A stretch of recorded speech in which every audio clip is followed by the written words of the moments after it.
جن لوگوں کو زکوٰۃ نہیں دی جا سکتی، غیر مستحق کون ہے؟ مستحق تو ہم نے پڑھ لی، اپوزٹ بھی پڑھ لیں. کس کو نہیں دی جا سکتی؟ نمبر 1 غنی انسان کو، مالدار کو نہیں دی جا سکتی. عبید اللہ بن عدی کہتے ہیں مجھے 2 آدمیوں نے بتایا کہ وہ دونوں حجۃ الوداع کے موقع پر رسول اللہ صلی اللہ علیہ وسلم کی خدمت میں حاضر ہوئے جب آپ صدقہ تقسیم فرما رہے تھے.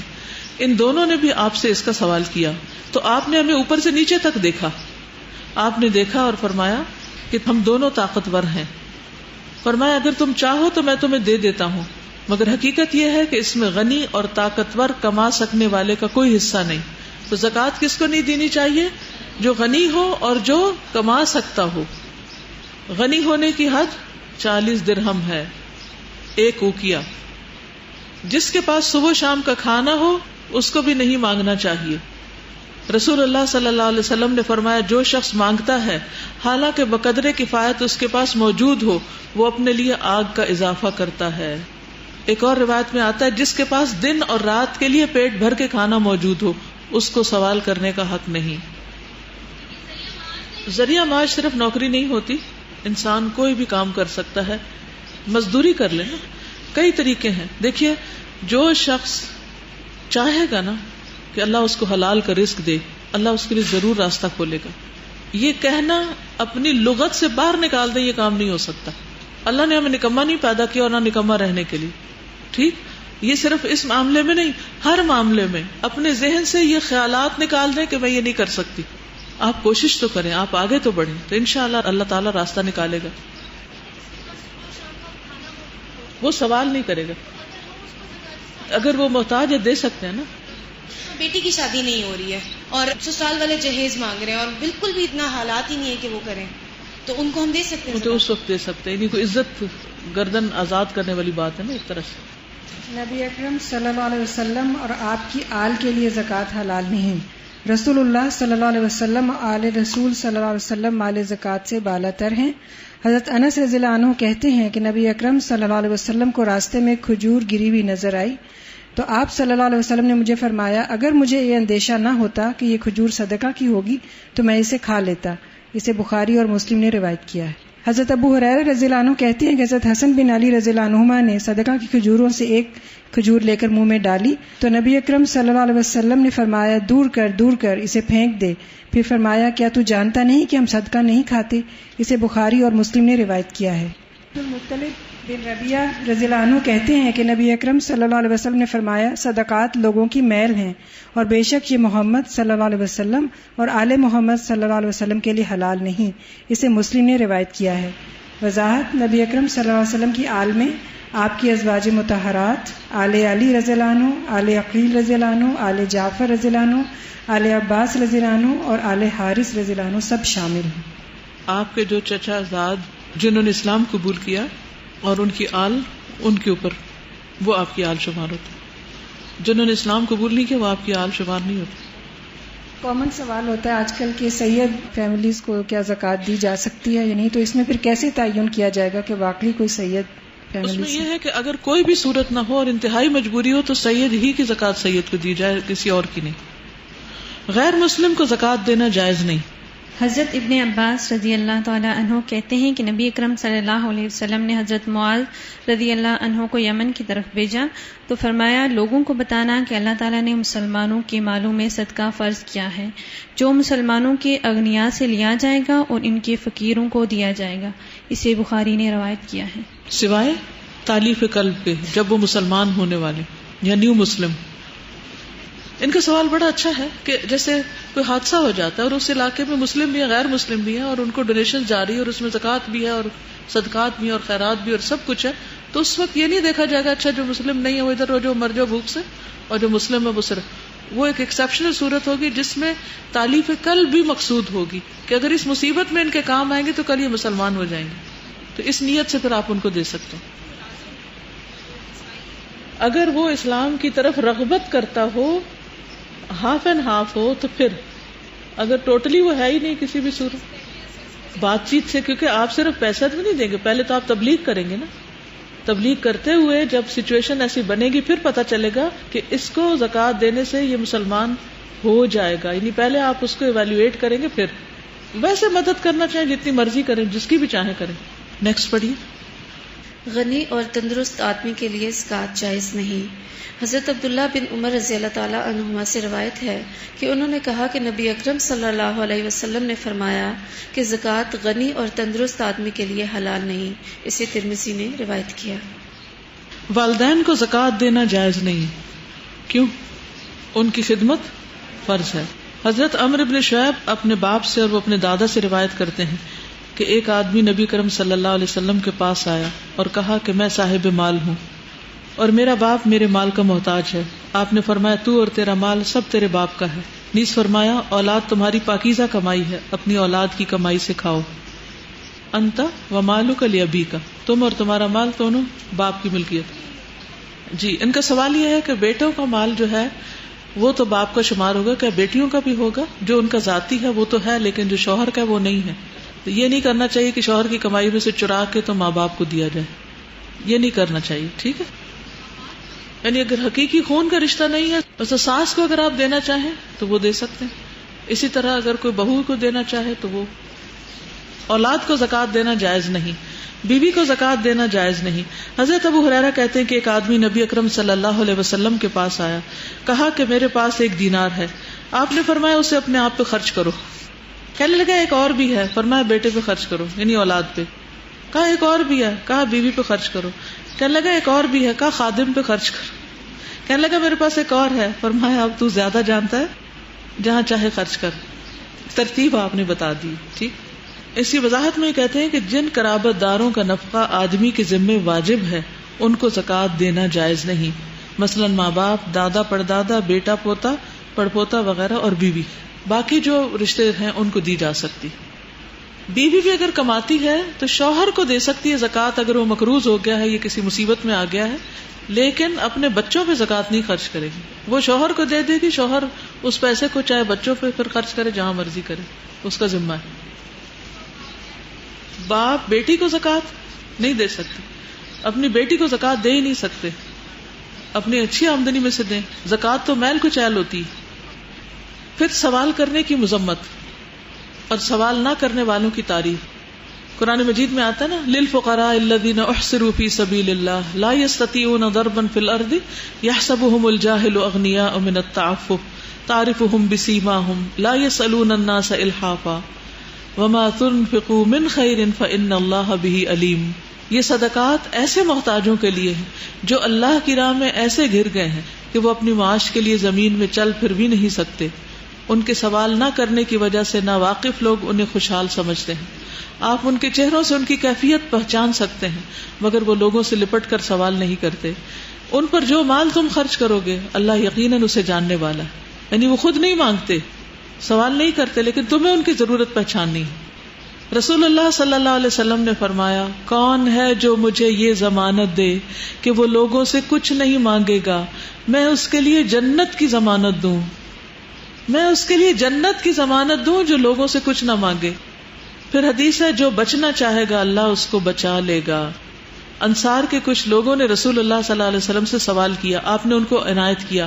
انہوں نے پھر سوال کیا، آپ نے دیا، حتیٰ کہ جو کچھ آپ کے پاس تھا سب ختم ہو گیا۔ آپ نے فرمایا، میرے پاس جو مال بھی ہوگا میں وہ تم سے ہرگز بچا کر نہیں رکھوں گا، اور جو سوال سے بچے گا اللہ اسے بچائے گا، اور جو غنا اختیار کرے گا اللہ اس کو غنی بنا دے گا، اور جو کوئی صبر کرے گا اللہ اسے صابر بنا دے گا، اور صبر سے بڑھ کر کوئی ایسی نعمت وسیع نہیں جو اللہ نے کسی کو عطا کی ہو۔ یعنی سب سے بہترین نعمت یا وسیع نعمت صبر کی نعمت ہے۔ تو جو سوال سے بچے گا اللہ اس کو بچائے گا، جو غنا اختیار کرے گا یعنی لوگوں سے بے نیازی برتے گا اللہ اس کو بے نیاز کر دے گا۔ پھر لوگوں پر اپنی حاجتیں پیش نہیں کرنی چاہیے۔ رسول اللہ صلی اللہ علیہ وسلم نے فرمایا، جسے انتہائی شدید حاجت آ پڑے اور اسے اس نے لوگوں پر پیش کر دیا تو اس کی حاجت دور نہ ہوگی، وہ لوگوں کے بس پڑ جائے گا، اور جس نے اسے اللہ پہ پیش کیا تو اللہ تعالیٰ اسے بے پرواہ کر دے گا، یا جلدی اسے موت آ جائے گی یا جلدی غنی ہو جائے گا، یعنی دنیا کے بکھیڑوں سے نجات مل جائے گی۔ جس نے اپنے اوپر سوال کا دروازہ کھولا بغیر ناقابل برداشت محتاجی کے، یا اس کو یا اس کے گھر والوں کو جو لاحق ہو، اللہ اس پر فاقے کا دروازہ ایسی جگہ سے کھولتا ہے جہاں سے وہ سوچ بھی نہیں سکتا۔ یعنی جو لوگوں سے مانگے گا اللہ تعالیٰ اس کو محتاج کر دے گا۔ تو لوگوں سے بے نیاز ہونا چاہیے. فرمایا لوگوں سے بے نیاز ہو جاؤ اگرچہ مسواک کی لکڑی کیوں نہ ہو. رسول اللہ صلی اللہ علیہ وسلم نے فرمایا اگر سوال کرنے والا اس خرابی کو جان لے جو سوال کرنے میں ہے تو کبھی سوال نہ کرے. قیامت کے دن ایسا شخص اس کا چہرہ گوشت سے محروم ہوگا جو دنیا میں سوال کرتا ہے. سوچیے جیسے وہ ڈھانچہ نہیں ہوتا, اسکیلٹن ہوتا ہے, اس طرح اس کا چہرہ ہوگا. فرمایا سوال کرنا اپنے آپ کو نوچنا ہے, اس سے انسان اپنا چہرہ چیلتا اور نوچتا ہے. چنانچہ جو چاہے اپنی چہرے کی آبرو باقی رکھے اور جو چاہے ضائع کر دے. اور پھر اس شخص کا بھی حال آپ کو معلوم ہے نا کہ جس کے پاس کچھ نہیں تھا اس نے آپ سے آ کے سوال کیا تو آپ نے اس کو کیا فرمایا کہ جا کے کیا کرو, تمہارے گھر میں جو ہے اسے لاؤ. وہ جو تھا لایا, اس کو بیچا, آپ نے اسے کلاڑی لے کر دی اور کہا جاؤ جنگل میں لکڑیاں کاٹو اور آ کے بیچو, اور کچھ ہی دنوں میں وہ شخص غنی ہو گیا. 89 پیج نکالیے مسائل متفرقہ, یہ زکوٰۃ سے متعلق ہیں, ان پر بات کرنی ضروری ہے. حکومت زکوٰۃ لے لے تو آدمی فرض سے بری ذمہ ہو جاتا ہے. آپ نے بینک میں پیسے رکھے ہوئے تھے, وہاں سے زکوٰۃ کٹ گئی, آپ کی زکوٰۃ ادا ہو گئی. حضرت انس سے روایت ہے کہ ایک آدمی نے رسول اللہ صلی اللہ علیہ وسلم سے کہا جب میں زکوٰۃ آپ کے قاصد کو دے دوں تو کیا میں اللہ تعالیٰ اور اس کے رسول کے ہاں بری ذمہ ہو گیا؟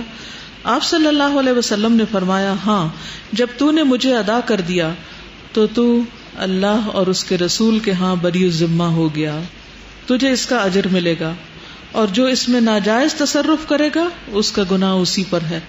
بعض اوقات یہ سوال پیدا ہوتا ہے نا, پتہ نہیں یہ جو کٹھی کر رہا ہے یہ امانتی ہے بھی کہ نہیں, یہ کہیں چور نہ ہو, کہیں ایسا نہ ہو ویسا نہ ہو. نہیں, انسان ایک حد تک تحقیق کر سکتا ہے, اس سے آگے مکلف نہیں. اگر گورنمنٹ نے کسی شخص کو اپوائنٹ کیا ہے تو آپ کا فرض ہے اس پہ ٹرسٹ کر کے اس کو دے دیں. اگر وہ اس میں سے کچھ کمی بیشی کرتا ہے تو اس کا وہ ذمہ دار ہوگا, آپ نہیں ہوں گے, آپ کی زکوٰۃ ادا ہو جائے گی. واضح. بیوی کا اپنے ذاتی مال سے غریب خامند کو زکوٰۃ دینا نہ صرف جائز بلکہ افضل ہے. حضرت عبداللہ کی بیوی حضرت زینب کہتی ہیں کہ میں نے مسجد میں رسول اللہ صلی اللہ علیہ وسلم کو دیکھا, آپ نے فرمایا صدقہ کرو اگرچہ اپنے زیوروں سے ہو. اور حضرت زینب حضرت عبداللہ پر اور کچھ یتیموں پر جو ان کی پرورش میں تھے خرچ کیا کرتی تھی, یعنی شوہر کو بھی دیتی تھی اور ان کے زیر سایہ جو بچے پل رہے تھے یتیم ان کو بھی.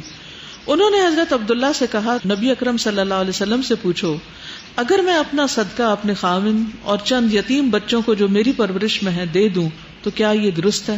حضرت عبداللہ نے کہا تم خود ہی جا کر نبی صلی اللہ علیہ وسلم سے دریافت کر لو. آخر حضرت زینب آپ کے پاس آئیں, وہاں ایک انصاری عورت کو دروازے پر پایا, وہ بھی میرے جیسا مسئلہ پوچھنے آئی تھی. اتنے میں حضرت بلال ہمارے سامنے نکلے. ہم نے ان سے کہا نبی اکرم صلی اللہ علیہ وسلم سے پوچھو اگر میں اپنے خاوند اور چند یتیموں کو جو میری پرورش میں ہے زکوٰۃ دے دوں تو کیا درست ہے؟ ہم نے کہہ دیا کہ ہمارا نام نہ لینا. حضرت بلال نے آپ سے عرض کیا 2 عورتیں یہ مسئلہ پوچھتی ہیں. آپ نے فرمایا کون سی عورتیں؟ حضرت بلال نے کہا زینب نامی. آپ نے فرمایا کون سی زینب؟ حضرت بلال نے کہا عبداللہ بن مسعود کی بیوی. آپ نے فرمایا بے شک درست ہے اور ان کو دگنا ثواب ملے گا, ایک تو قرابت داری کا اجر اور دوسرے زکوٰۃ کا اجر. یہاں آپ نے تھوڑی سی تحقیق کی سوال کرنے والے کے بارے میں. کیوں؟ یعنی بعض اوقات جو مسئلہ لے کر آتا ہے اس مسئلے کا حل بتانے کے لیے مزید کچھ سوال ضروری ہوتے ہیں, اور کبھی پرسنل لیول کے سوال بھی ضروری ہوتے ہیں, کیونکہ کچھ لوگ مسئلے کا آدھا پہلو بتاتے ہیں, پورا نہیں بتاتے. اور وہ آدھا کیوں بتاتے ہیں؟ وہ اپنی مرضی کا جواب لینا چاہتے ہیں. تو جب آپ کو تھوڑا بیک گراؤنڈ معلوم ہوتا ہے تو آپ زیادہ بہتر فیصلہ کر سکتے ہیں. اس لیے نبی صلی اللہ علیہ وسلم نے سوالات کیے تھے. اپنے عزیز اور اقارب اور رشتہ داروں کو زکوٰۃ دینا افضل ہے. حضرت سلمان بن عامر کہتے ہیں کہ رسول اللہ صلی اللہ علیہ وسلم نے فرمایا مسکین کو زکوٰۃ دینا اکہرا ثواب ہے اور رشتہ دار کو زکوٰۃ دینا دوہرا ثواب ہے, ایک زکوٰۃ کا اور دوسرے صلہ رحمی رشتہ جوڑنے کا. غلطی سے زکوٰۃ صدقہ غیر مستحق یا فاسق آدمی کو دے دیا جائے تب بھی اس کا پورا ثواب مل جاتا ہے. حضرت ابو ہریرہ کہتے ہیں کہ نبی اکرم صلی اللہ علیہ وسلم نے فرمایا ایک آدمی نے کہا میں آج کی رات صدقہ دوں گا. وہ اپنا صدقہ لے کر نکلا اور ایک زانیہ عورت کے ہاتھ میں دے دیا. صبح کو لوگ چرچا کرنے لگے رات زانیہ کو صدقہ دیا گیا. اس نے کہا اللہ تعریف تیرے ہی لیے ہے, میرا صدقہ زانیہ کو مل گیا. اس نے کہا کہ میں آج رات پھر صدقہ کروں گا. وہ صدقہ لے کر نکلا اور ایک مالدار کو دے دیا. لوگوں نے باتیں کی کہ آج رات کوئی مالدار کو صدقہ دے گیا. اس نے کہا اے اللہ تعریف تیرے ہی لیے ہے، میرا صدقہ مالدار کے ہاتھ لگ گیا، میں آج پھر صدقہ دوں گا۔ وہ صدقہ لے کر نکلا اور ایک چور کے ہاتھ میں دے دیا۔ صبح لوگوں نے کہنا شروع کیا رات کسی نے چور کے ہاتھ میں صدقہ دیا۔ اس نے کہا کہ اے اللہ تعریف تیرے ہی لیے ہے، میرا صدقہ زانیہ، غنی اور چور کے ہاتھ لگ گیا۔ اسے خواب میں کہا گیا تیرے سب صدقے قبول ہو گئے، زانیہ کو اس لیے کہ شاید وہ زنا سے بچ جائے، غنی کو اس لیے کہ شاید اسے شرم آئے اور عبرت ہو، اور چور کو اس لیے شاید کہ وہ چوری سے باز آ جائے۔ اسے مسلم نے روایت کیا ہے۔ ٹھیک ہے، یعنی آپ کا فرض ہے دینا، لینے والا اگر چور ہے تو وہ اس کی ذمہ داری، آپ کی زکوٰۃ لگ جائے گی۔ اسی طرح کوئی شخص اپنے آپ کو آ کے انتہائی محتاج بتاتا ہے، آپ اس کو زکوٰۃ دے دیتے ہیں، بعد میں پتہ چلتا ہے کہ نہیں وہ تو فراڈ کرنے والا شخص تھا، اب آپ کیا کہیں گے میری تو زکوٰۃ ہی نہیں لگی؟ نہیں، آپ کی لگ گئی، آپ نے جو دیا دے دیا۔ زکوٰۃ کے مستحق مسکین کی تعریف، حضرت ابو ہریرہ کہتے ہیں کہ نبی اکرم صلی اللہ علیہ وسلم نے فرمایا مسکین وہ نہیں جو لوگوں کے پاس گھومتا رہتا ہے، ایک لقمہ یا دو لقمہ، ایک کھجور یا دو کھجور کی خواہش اسے در بدر لیے پھرتی، بلکہ در حقیقت مسکین وہ ہے جس کو اتنی دولت نہیں ملتی جو اسے مانگنے سے بے پرواہ کر دے، نہ ہی کوئی اس کا حال جانتا ہے کہ اسے صدقہ دے، نہ ہی وہ کسی سے سوال کرنے کو نکلتا ہے۔ اسے بخاری نے روایت کیا، یعنی وہ کسی سے مانگتا نہیں، کسی کے پیچھے نہیں پڑتا، وہ چمٹتا نہیں، اس کا حال پہچاننا پڑتا ہے۔ دوسروں سے سوال نہ کرنے والے کے لیے رسول اللہ صلی اللہ علیہ وسلم نے جنت کی ضمانت دی، یہ حدیث پیچھے آپ کو بتائی جا چکی۔ آل ہاشم کے کسی فرد یا ان کے کسی غلام کو زکوٰۃ وصول کرنے پر عامل مقرر نہیں کرنا چاہیے، نہ صرف یہ کہ انہیں زکوٰۃ نہ دی جائے بلکہ زکوٰۃ کا کام بھی نہ دیا جائے جس میں سے ان کو تنخواہ ملتی ہے۔ ابو رافع سے روایت ہے کہ نبی اکرم صلی اللہ علیہ وسلم نے بنی مخزوم میں سے ایک شخص کو زکوٰۃ وصول کرنے کے لیے بھیجا۔ اس آدمی نے حضرت ابو رافع سے کہا کہ تم بھی میرے ساتھ چلو تاکہ تمہیں بھی زکوٰۃ میں سے کچھ مل جائے۔ ابو رافع نے کہا اچھا میں پہلے پوچھ لوں۔ تو ابو رافع رسول اللہ صلی اللہ علیہ وسلم کے غلام نبی اکرم صلی اللہ علیہ وسلم کی خدمت میں حاضر ہوئے اور آپ سے مسئلہ پوچھا۔ آپ نے فرمایا قوم کا غلام بھی انہی میں سے ہوتا ہے اور ہمارے لیے صدقہ حلال نہیں، اس لیے تم اس جاب پر نہیں کام کر سکتے۔ تو خمس نہیں ہے اس میں۔ اسی وجہ سے علماء نے اجتہاد کیا ہے کہ پھر سیدوں کی زکوٰۃ سیدوں کے اندر دی جا سکتی ہے، دوسروں کی لے کر نہ دے، سیدوں ہی کو دے۔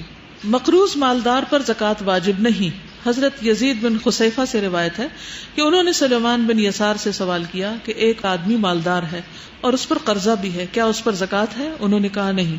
مال زمار جس کے واپس ملنے کی امید نہ ہو اس کی زکوٰۃ کا حکم۔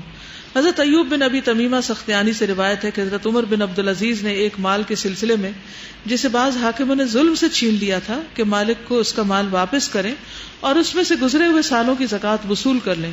اس کے بعد پھر خط لکھا کہ اس مال سے گزشتہ تمام سالوں کی زکوٰۃ نہ لی جائے بلکہ صرف ایک دفعہ زکوٰۃ لے لی جائے، کیونکہ وہ مال زمار تھا، اسے مالک نے روایت کیا۔ جس مال کے واپس ملنے کا یقین ہو، مثلا قرض یا پروویڈنٹ فنڈ، تو اس پر سال بسال زکوٰۃ دی جائے گی، لیکن جس مال کے ملنے کی امید نہ ہو، جب مل جائے تو گزشتہ تمام سالوں کی زکوٰۃ ادا کرنے کی بجائے مال زمار کی طرح ایک مرتبہ زکوٰۃ ادا کر دینا کافی ہے۔ جی، مقروض پر زکوٰۃ نہیں۔ اس کی کئی قسمیں ہیں مقروض کی۔ ایک وہ ہے جس کے پاس گھر ہے، گاڑی بھی ہے، لیکن اس پہ کوئی تاوان آ گیا، اس نے کہیں سے قرضہ لیا، کار کا ایکسیڈنٹ ہو گیا یا کچھ ہو گیا، وہ مقروض ہے۔ تو اس کے پاس اگر کچھ ایسا سامان ہے کہ جس پہ زکوٰۃ لگتی ہے، کوئی بزنس ہے، تو وہ پہلے اس سے قرضہ ادا کرے گا۔ ٹھیک ہے، زکوٰۃ دینے کی بجائے وہ اس زکوٰۃ اور زکوٰۃ کے علاوہ مال سے قرض دے گا، اس کو زکوٰۃ نہیں دینی ہوگی، کیونکہ قرض ادا کرنا فرض ہے۔ تو جب دو فرض برابر آ جائے تو دیکھا جائے گا کون سا دونوں میں سے مقدم ہے، پرائرٹی کس کی ہوگی۔ تو مقروض کو سب سے پہلے مال کما کر اپنا قرضہ اتارنا چاہیے، زکوٰۃ نہیں۔ ایک مقروض وہ ہوتے ہیں جو جان بوجھ کے مقروض بنے رہتے ہیں، گھر ہے اس کے پاس سب کچھ ہے، ایک اور گھر قرضہ لے کے بنا رہا ہے۔ کچھ حدیثیں ضعیف اور موضوع ہیں، جیسے رکاز میں عشر ہے، یہ حدیث ضعیف ہے۔ زیور میں زکوٰۃ نہیں، یہ بھی حدیث بے اصل ہے۔ سوالی کو کچھ دو خواہ گھوڑے پر آئے، یہ موضوع ہے۔ جس کے پاس صدقہ دینے کے لیے کچھ نہ ہو وہ یہودی پر لعنت کرے، یہی اس کا صدقہ ہوگا، یہ بھی ضعیف ہے۔ جس نے دنیا میں کسی محتاج کی حاجت پوری کی، اللہ اس کی 72 حاجتیں پوری کرے گا، جن میں سے سب سے کم تر درجے کی حاجت مغفرت ہوگی، یہ بھی حدیث ضعیف ہے۔ جس نے کسی بچے کی پرورش کی حتیٰ کہ وہ لا الہ الا اللہ کہنے لگے، اللہ تعالیٰ اسے حساب نہیں لے گا، یہ بھی ضعیف ہے۔ سخی لوگوں کے قریب ہے، اللہ کے قریب، جنت کے قریب، آگ سے دور. بخیل اللہ سے دور، لوگوں سے دور، جنت سے دور، آگ کے قریب. اور فاجر سخی اللہ تعالیٰ کو بخیل عابد سے زیادہ پسند ہے. یہ حدیث بھی ضعیف ہے. الجنت دار الاسخیاء، جنت سخی لوگوں کا گھر ہے. حدیث ضعیف ہے. سخی مجھ سے اور میں سخی سے ہوں اور میں سخی سے عذاب قبر ہٹا دوں گا، یہ بھی ضعیف ہے. اللہ تعالیٰ نے اپنی عزت، عظمت اور جلال کی قسم کھائی کہ بخیل جنت میں داخل نہیں ہوگا. یہ حدیث فیبریکیٹڈ ہے، موضوع ہے.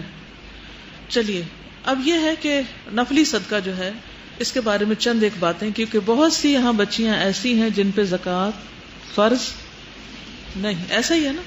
آپ میں سے کتنے لوگوں پہ زکوٰۃ فرض نہیں؟ آپ کو تو پڑھانے کا کوئی فائدہ ہی نہیں. ایسا ہی ہے؟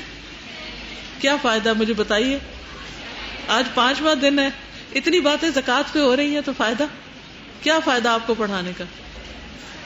بعض اوقات بچیوں کے پاس کوئی نانی نے رنگ دی، کوئی دادی نے دی، کوئی کسی نے دی، کوئی کسی نے دی، وہ ملایا جائے تو وہ اچھا خاصا زیور بنتا ہے، لیکن وہ بچی بنی رہتی ہیں اور اس میں سے زکوٰۃ نہیں دیتی. تو جو کچھ بھی ہے نا آپ کے پاس اس کو کیلکولیٹ کریں.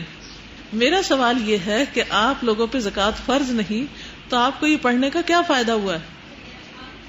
تاکہ دوسروں کی مدد کر سکیں، جو آپ سے سوال پوچھے اس کو آپ بتا سکیں، اور جس وقت آپ کے پاس کوئی قابل زکوٰۃ مال آئے آپ فوراً ادا کرنے کے قابل ہو سکے. آپ دعا کریں کہ اللہ آپ کو زکوٰۃ دینے والا بنائے. کہ زکوٰۃ اگرچہ سب پر فرض نہیں لیکن ہر مسلمان پر صدقہ واجب ہے، اور خصوصاً صدقۃ الفطر. نبی صلی اللہ علیہ وسلم نے فرمایا ہر مسلمان پر صدقہ واجب، اور یہ صحیح بخاری کی روایت ہے. قال علی کل مسلم صدقہ. نمبر 2، ہر روز صدقہ کرنا لازم ہے. ہر روز. رسول اللہ صلی اللہ علیہ وسلم نے فرمایا ہر دن جس میں سورج طلوع ہوتا ہے انسان کے ہر جوڑ پر صدقہ لازم ہو جاتا ہے. ایوری ڈے نیا صدقہ. یہ نہیں ایک دفعہ مہینے میں کر لیا، ہفتے میں کر لیا. پھر نبی صلی اللہ علیہ وسلم نے فرمایا ہر روز بنی آدم کے اعضاء میں سے ہر عضو پر صدقہ ہوتا ہے. جو صدقہ ادا نہیں کرتا اپنے آپ کو آگ سے آزاد نہیں کرتا. صحیح مسلم کی روایت ہے کہ بنی آدم کے ہر انسان کو 360 جوڑوں پہ پیدا کیا گیا ہے. پس جو شخص اللہ اکبر، الحمدللہ، لا الہ الا اللہ، سبحان اللہ، استغفر اللہ کہے، مسلمان کے راستے سے پتھر یا کانٹا یا ہڈی ہٹا دے یا نیکی کا حکم دے اور برائی سے روکے، تو یہ اس کے 360 جوڑوں کے شمار کے برابر ہے. جو 360 ایسی نیکیاں کر لے وہ آزاد ہو گیا آگ سے. وہ اس دن جب شام کرے گا تو اپنے نفس کو جہنم کی آگ سے دور کر لے گا. ٹھیک ہے؟ تو زکوٰۃ تو نہیں آپ پر، لیکن کیا ہے؟ صدقہ ہے.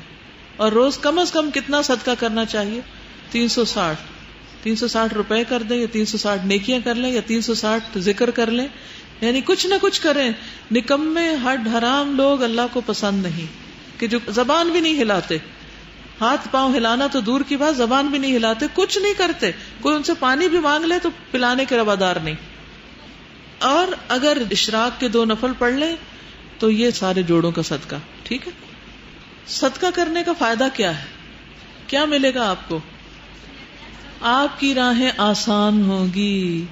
فَأَمَّا مَنْ أَعْطَى وَاتَّقَى وَصَدَّقَ بِالْحُسْنَى فَسَنُيَسِّرُهُ لِلْيُسْرَى. اس کے لیے یسرا ہے، آسانی ہے.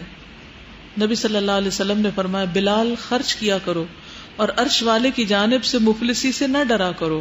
یعنی صدقہ دینے سے آپ غریب فقیر نہیں ہوگے، اللہ تعالیٰ آپ کو اور زیادہ عطا کرے گا. صدقہ شیطان کو شکست دینے کے لیے بہترین ہتھیار ہے. جب آدمی اپنا صدقہ نکالتا ہے تو اس کے ساتھ 70 شیطانوں کے جبڑے توڑ کے صدقہ کرتا ہے. تو شیطان کو پیٹنے کا، مزہ چکھانے کا موقع ہوتا ہے. شیطان کی شکست کے لیے مومن کا ہتھیار ہے، یوں کہہ لیجیے. صدقہ جسم کی حفاظت کرتا ہے، بیماریوں سے محفوظ رکھتا ہے، بیماریوں کا علاج بھی ہے. نبی صلی اللہ علیہ وسلم نے فرمایا اپنے مریضوں کا علاج صدقے سے کیا کرو. یعنی بیمار ہو جائیں تو دوائی لینے سے پہلے کیا کرو؟ صدقہ کرو، کسی اور غریب کی دوائی لے کر دے دو. یہ تو دنیا کے کچھ فائدے تھے. آخرت کا کیا فائدہ ہے؟ مومن قیامت کے دن اپنے صدقے کے سائے میں ہوگا. مرثد کہتے ہیں کہ وہ اہل مصر کے پہلے آدمی تھے جو مسجد میں جاتے تھے، اور جب بھی مسجد جاتے ان کی آستینوں میں صدقہ دینے کے لیے پیسے، روٹی یا گیہوں ہوتا. بعض اوقات میں نے دیکھا کہ وہ صدقہ کرنے کے لیے پیاز ہی اٹھا لاتے. راوی کہتے ہیں میں نے کہا ابو الخیر اس سے آپ کے کپڑوں میں بدبو ہو جاتی ہے۔ وہ کہتے ہیں اے ابن ابی حبیب میں نے اپنے گھر میں اس کے علاوہ کوئی اور چیز صدقے کے لیے نہیں پائی، اور مجھے اصحاب رسول صلی اللہ علیہ وسلم میں سے ایک شخص نے آپ صلی اللہ علیہ وسلم کی یہ حدیث سنائی کہ مومن کا سایہ قیامت کے روز اس کا صدقہ ہوگا۔ آپ کا امبریلا ہے آپ کا صدقہ، آگ سے بچنے اور جنت میں جانے کا ذریعہ ہے۔ جس نے اللہ کی راہ میں جوڑا خرچ کیا اس کو جنت کے ہر دروازے سے جنت کے خزانچی بلائیں گے، ادھر آ جاؤ ادھر آ جاؤ۔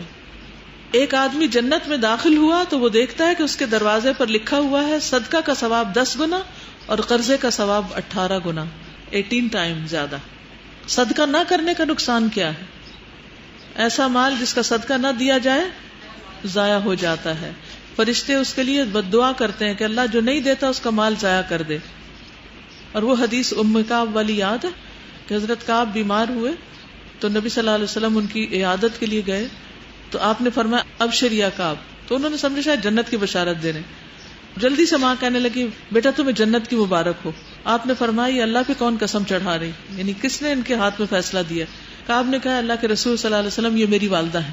آپ نے فرمایا اے ام کعب تمہیں کیا معلوم شاید کعب نے کوئی بے مقصد بات کی ہو یا ایسی چیز سے روکا ہو جو اسے غنی نہ کرتی ہو، یعنی معمولی چیز دینے سے انکار کیا ہو۔ تو بعض اوقات ہم معمولی چیز دینے سے جو انکار کر دیتے ہیں وہ دراصل اپنے لیے رکاوٹ پیدا کر دیتے ہیں، تو اس لیے کوئی شخص جنت کی گارنٹی نہیں دے سکتا۔ تو صدقہ نہ کرنا اور کسی کی ضرورت پوری نہ کرنا معمولی چیز نہیں ہے۔ عبداللہ بن عمر سے روایت ہے کہ رسول اللہ صلی اللہ علیہ وسلم نے فرمایا اگر کسی شخص کے پاس اس کے چچا کا بیٹا آئے اور اس سے فضل کا سوال کرے جو اللہ نے اسے عطا کیا ہو اور وہ اس کو منع کر دے کہ میں نہیں دے سکتا، تو قیامت کے دن ایسے شخص سے اللہ اپنا فضل روک لے گا۔ نبی صلی اللہ علیہ وسلم نے ایک پیشن گوئی یہ بھی کی کہ قرب قیامت لوگ صدقے سے ناواقف ہوں گے۔ نبی صلی اللہ علیہ وسلم نے فرمایا کپڑے کے بیل بوٹوں کی طرح اسلام مٹتا جائے گا، حتیٰ کہ یہ بھی معلوم نہ ہوگا کہ نماز، روزہ، قربانی اور صدقہ کسے کہتے ہیں۔ موت کے وقت حسرت کیا ہوگی؟ فَيَقُولَ رَبِّ لَوْلَا أَخَّرْتَنِي إِلَىٰ أَجَلٍ قَرِيبٍ فَأَصَّدَّقَ وَأَكُن مِّنَ الصَّالِحِينَ۔ تو اس سے کیا پتا چلتا ہے کہ جو شخص صدقہ نہیں کرتا وہ موت کے وقت حسرت میں مبتلا ہوگا، کاش مجھے موقع مل جاتا۔ پھر اسی طرح خالص اللہ کی رضا کے لیے دینا چاہیے، کسی پہ احسان نہیں جتانا چاہیے۔ لا تمنن تستکثر، پھر چھپا کے دینا چاہیے اگر غریبوں کو خصوصاً دے رہے ہوں۔ ابتدا اپنی ذات سے کرنی چاہیے مال خرچ کرنے میں، پھر گھر والوں رشتہ داروں پہ خرچ کرنا چاہیے، حتیٰ کہ ایک آدمی اپنی بیوی کو پانی پلاتا ہے تو اس پر بھی اس کو اجر دیا جاتا ہے۔ پھر اسی طرح ہر نیکی صدقہ ہے، یعنی صدقہ صرف مال کا ہی نہیں ہوتا، ہر اچھا کام کرنا صدقہ ہوتا ہے۔ نماز، روزہ، حج، اذکار سب صدقہ ہے۔ اللہ کے بندوں کو سلام کرنا بھی صدقہ ہے، تو دن میں 360 سلام کر لیا کریں۔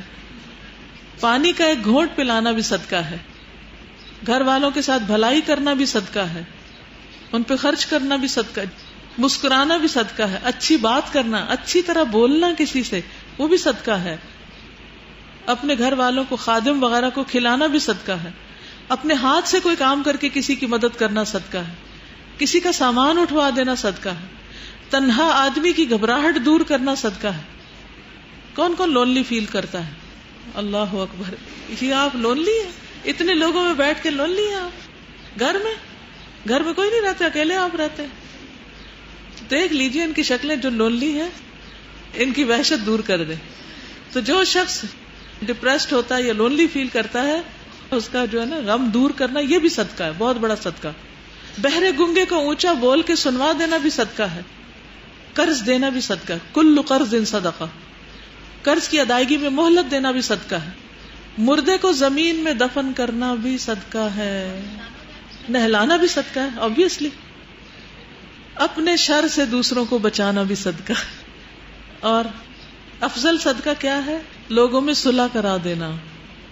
آپ نے ایک مرتبہ فرمایا کیا تمہیں میں ایسے صدقے کے بارے میں نہ بتاؤں جس کا مصرف اللہ کو بہت پسند ہے؟ تم لوگوں کے درمیان صلح کرا دیا کرو، یہ ایسا صدقہ ہے کہ اس کے مصرف کو اللہ تعالیٰ بہت پسند کرتے ہیں۔ پھر رشتہ داروں پہ صدقہ کرنا افضل صدقہ ہے، اور خصوصاً ایسے رشتہ دار پر جو دشمنی رکھے، جو آپ سے اچھا نہیں کرتا، اس کو دینا سب سے افضل ہے۔ کم مال والے آدمی کی محنت کا صدقہ، یعنی جس کے پاس مال کم ہے وہ محنت کر کے کوئی کام کسی کا کر دیتا ہے، کسی کی خدمت کر دیتا ہے، وہ صدقہ ہو جاتا ہے. پانی پلانا صدقہ ہے. حضرت سعد نبی صلی اللہ علیہ وسلم کے پاس آئے اور پوچھا سب سے زیادہ پسندیدہ صدقہ کون سا ہے؟ تو آپ نے فرمایا پانی پلانا. پھر کفار کو آپ نفلی صدقہ دے سکتے ہیں، زکوٰۃ نہیں دے سکتے. مثلا آپ کا سرونٹ کرسچن ہے اور وہ ضرورت مند ہے، بیمار ہو گیا اس کا باپ، اس کا علاج کروانا ہے، تو آپ اس کو دوسرا صدقہ دے سکتے ہیں. نبی صلی اللہ علیہ وسلم نے حضرت اسما کو اجازت دی تھی کہ اپنی مشرکہ والدہ کو کچھ نہ کچھ دیں جو وہ لینا چاہ رہی تھی ان سے. اور اتنی خوبصورت حدیث ہے ایک، رسول اللہ صلی اللہ علیہ وسلم نے فرمایا صرف اپنے دین والوں پر صدقہ کرو. اللہ تعالیٰ نے یہ آیت نازل کی ہے تیرے ذمے انہیں ہدایت دینا نہیں، لیکن اللہ ہدایت دیتا ہے جسے چاہتا ہے، اور تم خیر میں سے جو بھی خرچ کرو گے اپنے لیے ہے، اور تم خرچ نہیں کرتے مگر اللہ کا چہرہ طلب کرنے کے لیے، اور تم خیر میں سے جو بھی خرچ کرو گے تمہیں اس کا پورا بدلہ دیا جائے گا. تو آپ نے فرمایا تم تمام اہل ادیان پر صدقہ کرو. یعنی پہلے آپ نے کیا فرمایا؟ صرف مسلمز کو دو. پھر آپ نے کیا فرمایا؟ ہر دین والے کو، حتیٰ کہ کسی کا کوئی دین نہیں اس کو بھی دو، تاکہ اس کا دل نرم ہو، وہ آپ کی بات سنے اور آپ اس کو اچھی طرح اللہ کی طرف لے آئیں. تو بامقصد صدقہ جو ہے وہ زیادہ فائدہ مند ہے. جزاکم اللہ خیرا. سبحانک اللہم و بحمدک، اشہد ان لا الہ الا انت، استغفرک و اتوب الیک. السلام علیکم و رحمۃ اللہ وبرکاتہ.